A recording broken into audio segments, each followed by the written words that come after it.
નમસ્કાર મિત્રો, સ્વાગત છે તમારું। આજે વાત કરીશું ધોરણ 7ની અંદર સામાજિક વિજ્ઞાનનો પાઠ નંબર 1 છે રાજપૂત યુગ, નવા શાસકો અને રાજ્યો, જેનું મિત્રો આપણી નવી સ્વાધ્યાયન પોથીની અંદર પાઠનું સોલ્યુશન આજે આ વિડીયોમાં કરવા જઈ રહ્યા છે। વિદ્યાર્થી મિત્રો, વિડીયોની શરૂઆત કરીએ તેના પહેલાં ખાસ ચેનલમાં નવા છો તો ચેનલને પણ મિત્રો અવશ્ય સબસ્ક્રાઇબ કરી વિડીયોને લાઇક અને શેર કરવાનું પણ ન ભૂલતા। તો પાઠ 1 છે રાજપૂત યુગ, નવા શાસકો અને રાજ્યો, જેમાં પ્રશ્ન 1 છે। નીચે આપેલા દરેક પ્રશ્નના ઉત્તર માટે મિત્રો આપેલ વિકલ્પમાંથી સાચો વિકલ્પ છે એ શોધીને લખવાનો છે। પહેલો મિત્રો પ્રશ્ન છે, અણહિલવાડ પાટણ માટે નીચેની કઈ બાબત સુસંગત નથી? તો અહીંયા આપણો મિત્રો જવાબ બને છે તે છે સી, આ નગર બનાસ નદીના કિનારે સ્થપાયેલ। બીજું, નીચે પૈકી કોણ સોલંકી વંશના શાસક નથી? તો અહીંયા આપણો મિત્રો જવાબ બને છે તે છે ડી, વનરાજ। 3, નીચે પૈકી કઈ બાબત વાઘેલા શાસકો માટે સુસંગત નથી? તો અહીંયા આપણો જવાબ બનશે વાઘેલા વંશ પછી ગુજરાતમાં સોલંકી વંશનું શાસન આવ્યું। 4, ચેર વંશ ભારતમાં કઈ દિશામાં શાસન કરતો હતો? તો આપણો જવાબ આવશે મિત્રો દક્ષિણ ભારતમાં। 5, નીચે પૈકી કઈ બાબત ચૌહાણ વંશના શાસકો માટે સુસંગત નથી? તો અહીંયા આપણો જવાબ બને છે તે છે અ, આ વંશનો સ્થાપક સોમેશ્વર ચૌહાણ હતો। પ્રશ્ન 2ની વાત કરીએ તો યોગ્ય શબ્દો વડે નીચેના વિધાનોની ખાલિયા પૂર્ણ કરવાની છે, જેમાં પ્રશ્ન 1 છે કે ભારતમાં ખાલિયા નદીની દક્ષિણમાં આવેલા રાજ્યોને દક્ષિણના રાજ્યો કહેવામાં આવે છે? તો જવાબ આવશે નર્મદા। બીજું, ચાલુક્ય વંશની પડતી થઈ ત્યારે પછી ખાલિયા વંશની સત્તાનો ઉદય થયો? તો અહીંયા આપણો જવાબ બને છે તે છે રાષ્ટ્રકૂટ। 3, શિહાબુદ્દીન ઘોરી અને પૃથ્વીરાજ ચૌહાણ વચ્ચે ખાલિયાના મેદાનમાં યુદ્ધ થયેલું? તો જવાબ બનશે તરાઈ। 4, ચાહમાન વંશના સરદારો ખાલિયા સરોવર નજીક રાજ કરતા હતા? જવાબ છે સાંભર। 5, સિદ્ધરાજ જયસિંહની માતાનું નામ ખાલિયા હતું? જવાબ છે મિનળદેવી। પ્રશ્ન મિત્રો 3 છે, નીચેના વિધાનો સાચા છે કે ખોટા તે જણાવો। જેમાં મિત્રો પહેલું છે રાજપૂતો ગૌ બ્રાહ્મણ પ્રતિપાલક હતા? તો વિધાન સાચું છે। બીજું, ગઢવાલ રાજ્યના સ્થાપક યશોવર્મન હતા? ખોટું વિધાન છે। 3, સાંભર સરોવર નજીક ભોપાલ નામનું નગર વસેલું હતું? ખોટું વિધાન છે। 4, બંગાળમાં પાલ વંશનું શાસન હતું? સાચું વિધાન છે। 5, કૃષ્ણા અને કાવેરી નદીઓ વચ્ચેના ભૂમિ પ્રદેશ ઉપર વરંગલ રાજ્ય હતું? તો સાચું વિધાન છે। પ્રશ્ન મિત્રો 4ની વાત કરીએ તો બંધબેસતા જોડકા જોડવાના છે, જેમાં પહેલું છે કૃષ્ણરાજ, તો જેમાં આવશે સી, પરમાર વંશ। કુમારપાળ, જવાબ આવશે મિત્રો ડી, સોલંકી વંશ। વાસુદેવ, જવાબ આવશે ઈ, પલ્લવ વંશ। ચોથું છે સારંગદેવ, જવાબ આવશે બી, વાઘેલા વંશ। 5, રાજેન્દ્ર પ્રથમ, તો અહીંયા જવાબ આવશે એફ, ચોલ વંશ। પ્રશ્ન મિત્રો 5, મને ઓળખો, જેની અંદર પહેલો પ્રશ્ન છે કે હું વાઘેલા વંશનો છેલ્લો શાસક છું? તો કર્ણદેવ આવશે। બીજું, મેં વાતાપીને રાજધાની બનાવીને અલગ સ્વતંત્ર રાજ્ય સ્થાપ્યું હતું? તો પુલકેશી પ્રથમ। 3, હું રાષ્ટ્રકૂટ વંશના શાસકોમાં સૌથી વધુ શક્તિશાળી શાસક હતો? તો ગોવિંદ ત્રીજો। 4, તરાઈના મેદાનમાં પ્રથમ લડાઈમાં પૃથ્વીરાજ ચૌહાણના હાથે મારી હાર થઈ? તો શિહાબુદ્દીન ઘોરી। 5, મેં પાટણમાં વિશ્વ પ્રસિદ્ધ વાવ બનાવી હતી? તો ઉદયમતી। અને 6, મેં આચાર્ય હેમચંદ્રાચાર્યની પ્રેરણાથી રાજ્યમાં જુગારની રમત પશુવધ ઉપર પ્રતિબંધ મૂક્યો હતો? તો કુમારપાળ।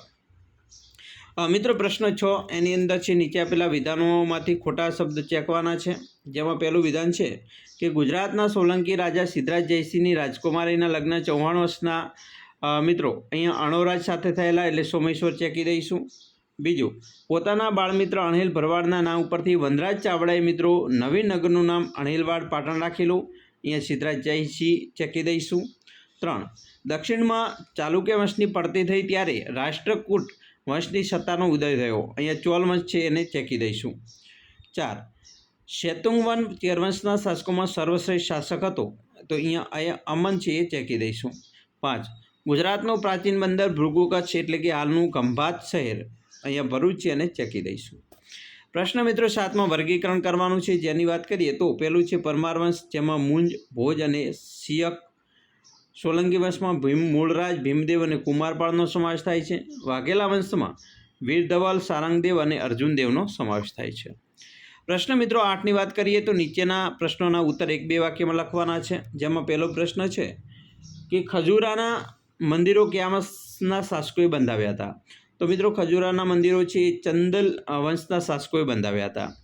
બીજું, સોલંકી કાળમાં કયા શાસકો થઈ ગયા? તો સોલંકી કાળમાં મિત્રો મૂળરાજ, ભીમદેવ પ્રથમ, સિદ્ધરાજ જયસિંહ, કુમારપાળ, ભીમદેવ બીજો વગેરે જેવા શાસકો થઈ ગયા. 3. ગુજરાતમાં યુનેસ્કો દ્વારા વર્લ્ડ હેરિટેજ સાઇટનો દરજ્જો કયા કયા સ્થળને મળેલો છે? તો મિત્રો ગુજરાતમાં યુનેસ્કો દ્વારા વર્લ્ડ હેરિટેજ સાઇટનો દરજ્જો છે ચાંપાનેરનો કિલ્લો, રાણકી વાવ, ધોળાવીરાને મળેલો છે. ચોથો પ્રશ્ન છે, હેમચંદ્રાચાર્યએ કયા ગ્રંથની રચના કરી હતી? તો જવાબ આવશે મિત્રો હેમચંદ્રાચાર્યએ વ્યાકરણના મહાન ગ્રંથ સિદ્ધહેમ શબ્દાનુશાસન નામના ગ્રંથની રચના કરી હતી. 5. ઈસવીસન 1178ની આસપાસ શિહાબુદ્દીન ઘોરીને કોણે હરાવ્યો હતો? તો મિત્રો ઈસવીસન 1178ની આસપાસ શિહાબુદ્દીન ઘોરીને મૂળરાજ બીજાએ હરાવ્યો હતો. 6. સેન વંશના સમયમાં કયા કયા ગ્રંથો રચાયા હતા? તો સેન વંશના સમયમાં બલ્લાલ સેન દાન સાગર અને અદ્ભુત સાગર નામના ગ્રંથો રચાયા હતા. 7. ગુજરાતમાં સલ્તનત કાળના સુલતાનોમાંથી કોઈ પણ 3ના નામ લખો. તો મિત્રો ગુજરાતમાં સલ્તનત કાળમાં અહમદ શાહ, મહમ્મદ બેગડો, બહાદુર શાહ જેવા સુલતાનો થઈ ગયા. 8.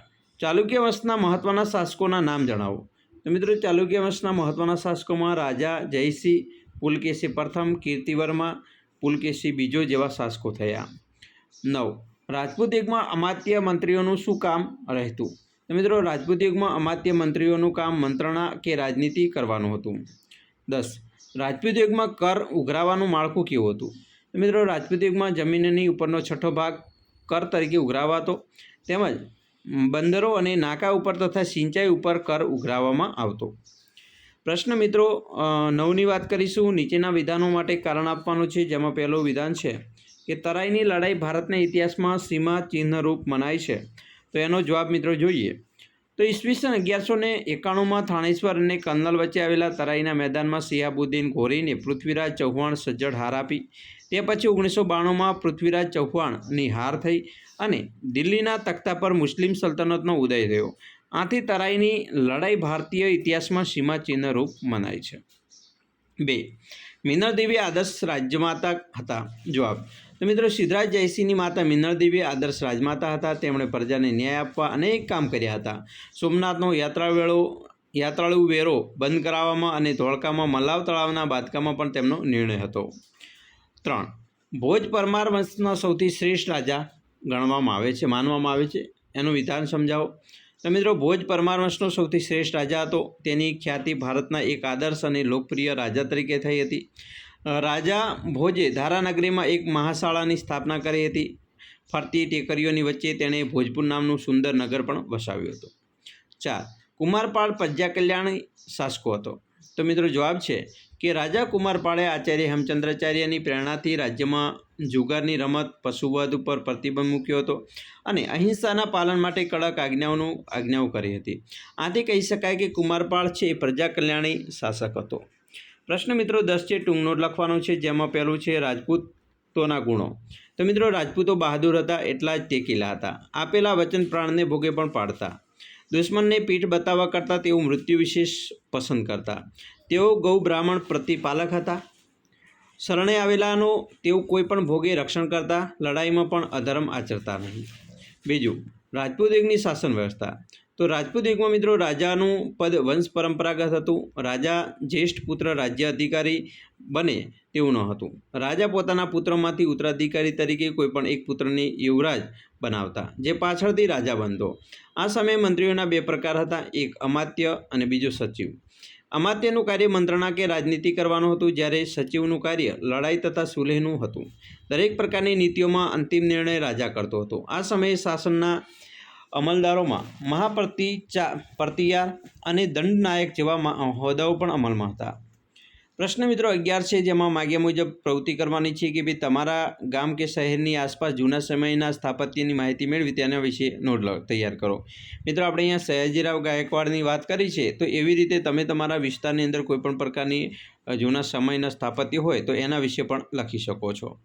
પ્રશ્ન મિત્રો 12ની વાત કરીએ તો વર્ગના 2 મિત્રોની જોડી બનાવી નીચેના શબ્દોની ચોરસમાંથી રાજપૂત શાસકોના નામ લખો. તો અહીંયા મિત્રો અલગ અલગ રાજપૂત શાસકો છે, જેમાં તમે અહીંયા જોઈ શકો છો. આ રીતે તમારે પણ મિત્રો જોડ બનાવવાની છે અને નીચે અહીંયા લખવાનું છે કે જેમ કે રાજપૂત શાસકોમાં સિદ્ધરાજ જયસિંહ, અજયરાજ, પૃથ્વીરાજ, રાખેંગાર, ગોપાળ, વિશળદેવ, વીર ધવલ, પુલકેશી પ્રથમ, કુમારપાળ, ભીમદેવ, તો આવા શાસકો વિશે તમે લખી શકો છો. તો આવી રીતે તમે પણ મિત્રો સરસ મજાનું સ્વાધ્યાયન પોથીની અંદર લખી શકો છો. અમે આશા રાખીએ છીએ તમને આપણો વિડીયો ખૂબ જ ઉપયોગી નીવડશે અને ખાસ વિડીયો ગમે હોય તો લાઇક, શેર અને સબસ્ક્રાઈબ કરવાનું પણ ન ભૂલતા.